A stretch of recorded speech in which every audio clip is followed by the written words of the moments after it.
नमस्कार साथियों, मैं हूं शिवम। यूजीएस एकेडमी के यूट्यूब चैनल पर आपका स्वागत है। आज हम लोग एनसीईआरटी के वीडियो के तीसरी कड़ी में हैं और ये तीसरा वीडियो है एनसीईआरटी चैप्टर 2 का, क्योंकि ये हम लोग डिस्कस कर रहे हैं स्पेशल टीआरई 4 के लिए। किसके लिए? स्पेशली टीआरई 4 के लिए। लेकिन यह वीडियो आपको एईडीओ, इसमें एईडीओ प्लस स्टेट, क्या है? प्लस स्टेट वाले एग्जाम में या फिर अदर किसी भी एग्जाम में जो जिसमें जीएस का वेटेज ज़्यादा है, उसमें आपको ये काम आने वाला है। तो साथ साथ देखिए, इसको ध्यान से देखिएगा। चलिए शुरुआत करते हैं इस वीडियो की। ये शुरुआत करते हैं। तो इसमें पहला क्वेश्चन है मिलान कर सही उत्तर का चयन करें। क्या है? मिलान कर सही उत्तर का चयन करें। तो क्या है? प्रथम कर्नाटक युद्ध 1746 से 48, द्वितीय कर्नाटक युद्ध 1646 से 56 और तीसरा है तृतीय कर्नाटक युद्ध। तो इसमें है ये 1758 से 63 है। तो इसमें देखना है कौन सा सुमेलित है और कौन सा अति सुमेलित नहीं है। तो देखते ऑप्शन है, पहला ऑप्शन है केवल एक सुमेलित है। तो एक तो सुमेलित है ही, क्योंकि कर्नाटक युद्ध, प्रथम कर्नाटक युद्ध 1746 से 1748 के बीच में हुआ था। दूसरा देखते, दूसरा क्या है? दूसरा है केवल 2-3 सुमेलित है। तो 2 और 3 देखिए। तीसरा वाला 1600 में नहीं है, ये है 1700 में। यह है 1700 में और 1749 से लेकर के 1756-54 तक ये चला था। तो तीसरा 1758 से 63 तक चला था। तो ठीक है, इसे देखते हैं ऑप्शन। केवल 1 और 3 सुमेलित है। तो 1 सुमेलित है और 3 सुमेलित है। इसका राइट आंसर क्या हो जाएगा? इसका राइट आंसर हो जाएगा ग। केवल 1 और 3 सुमेलित है। ठीक है, अगला प्रश्न देखते हैं। अगला प्रश्न है 1760 में वांडीवस का युद्ध किसके बीच लड़ा गया था? 1760 में वांडीवस का युद्ध हुआ था, तो किसके बीच था? तो ऑप्शन देखते हैं। पहला ऑप्शन है डच और फ्रांसीसी। क्या है? डच और फ्रांसीसी। दूसरा ऑप्शन है अंग्रेज और फ्रांसीसी। तीसरा ऑप्शन है अंग्रेज और डच। और चौथा ऑप्शन है फ्रांसीसी और अंग्रेज। तो ये युद्ध हुआ था, ऑप्शन देखिए, 1760 में वांडीवस का युद्ध हुआ था, अंग्रेज और फ्रांसीसी के बीच में हुआ था, जिसमें अंग्रेज गवर्नर ये आयर रहते हैं, ये जो सेनानायक आयर, और फ्रांसीसी जो सेनानायक होता है वो काउंट डी लाली। क्या था? काउंट डी लाली ये रहते हैं। और इसमें हारने के बाद फ्रांसीसियों को यहाँ से अंतिम रूप से विदा होना पड़ता है, क्योंकि ये अंतिम लड़ाई था उसमें। अगला प्रश्न देखते हैं। अगला प्रश्न है बंगाल के शासक सिराजदौला के समय ब्लैक होल की घटना का उल्लेख मिलता है, यह कब घटित हुआ था? तो ऑप्शन देखते हैं। ऑप्शन है 20 जून 1756। दूसरा ऑप्शन है 20 जुलाई 1756। तीसरा ऑप्शन है 20 जून 1755 और चौथा ऑप्शन है 20 जुलाई 1755। इसका करेक्ट आंसर क्या हो जाएगा? इसका करेक्ट आंसर हो जाएगा 20 जून 1756 को सिराजदौला के समय एक ब्लैक होल की घटना हुआ था। अगला प्रश्न देखते हैं। ब्लैक होल घटना में सिराजदौला ने 146 कितना? 146 अंग्रेजों को एक कोठरी में, एक छोटी सी कोठरी में बंद कर दिया जिसमें डैश जिंदा बचे थे। तो एक व्यक्ति है जिसका नाम, जो इसमें से बच गए थे, उसका नाम था हॉलवेल। क्या नाम था? हॉलवेल कहता है कि सिराजदौला ने एक 18 फुट लंबा और 14 फुट चौड़ा, इसने इतने बड़े कोठरी में 146 लोगों को बंद कर दिया था। ये हॉलवेल, जिसमें से जो बच गए थे, हॉलवेल बच गए थे, वही कहता है कि ब्लैक होल में कि 18 फुट लंबा और 14 फुट चौड़ा एक कोठरी में बंद कर दिया, जिसमें से जिंदा बचे थे। तो कितना को बंद किया था? 146 को। तो अगले सुबह कितना था? इस ऑप्शन देखते हैं। अगले सुबह देखते हैं। ऑप्शन है 123। दूसरा ऑप्शन है 23। तीसरा ऑप्शन है 100 और चौथा ऑप्शन है 50। तो इसमें वापस जिंदा बचे थे कितना? मात्र 23 जिंदा बचे थे। कितना बचा था? मात्र 23 जिंदा बचा था। इसका मतलब 123 स्वर्ग सिधार गया था। अगला प्रश्न है प्लासी का नाम वहां पाए जाने वाले पलास, क्या है? पलास के फूलों के कारण पड़ा। पलास के फूलों के कारण पड़ा। ये इससे गुलाल बनाए जाते हैं। किससे? इससे गुलाल बनाए जाते हैं। इसका उपयोग डैश त्योहारों पर विशेष रूप से किया जाता है। तो ऑप्शन देखते हैं। ऑप्शन है, पहला ऑप्शन है होली। दूसरा ऑप्शन है दुर्गा पूजा। तीसरा ऑप्शन है सरस्वती पूजा और चौथा ऑप्शन है छठ पूजा।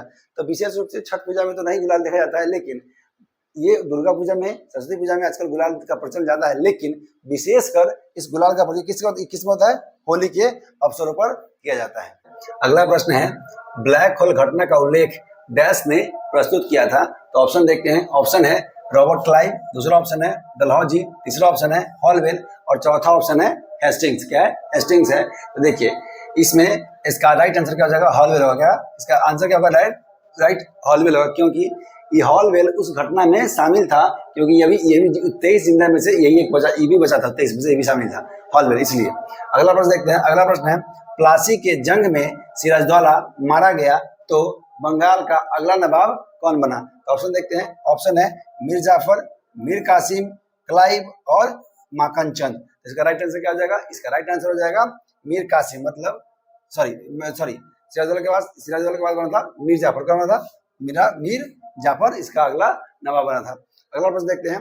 प्लासी के युद्ध में सिराजदौला की ओर से दो सेनानायक ने अपनी शक्ति का परिचय दिया किंतु वह मारा गया। अब देखिए दो सेनानायक था प्लासी की जंग में, क्योंकि मीर जाफर तो पहले मिल चुका था क्लाइव से, इसलिए ये जंग में भाग ही नहीं लिया, लेकिन फिर भी दो सेनानायक था सिराजदौला की तरफ से। तो ऑप्शन देखते हैं। ऑप्शन क्या है? मीर जाफर लिखा है, या मीर जाफर या मीर मदान, ये होगा मीर जाफर, सॉरी ये होगा मीर जाफर होगा, और मीर मदान।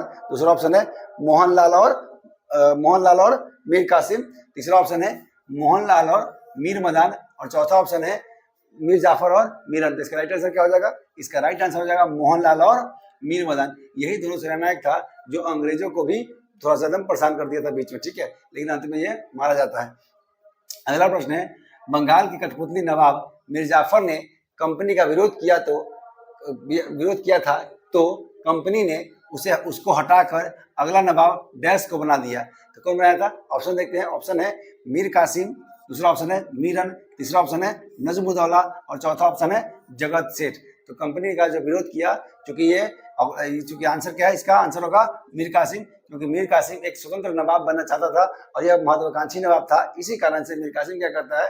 कंपनी के विरोध से, कंपनी के हस्तक्षेप से बचने के लिए बंगाल को जो राजधानी था ना मुर्शिदाबाद, वहां से राजधानी से हटा करके ले आता है, मुंगेर ले जाता है और वहीं पे गन फैक्ट्री की भी स्थापना करता है। अगला प्रश्न है मीर कासिम नवाब बनते ही कंपनी को उपहार स्वरूप डैश क्षेत्रों की जमींदारी कंपनी को सौंप दी।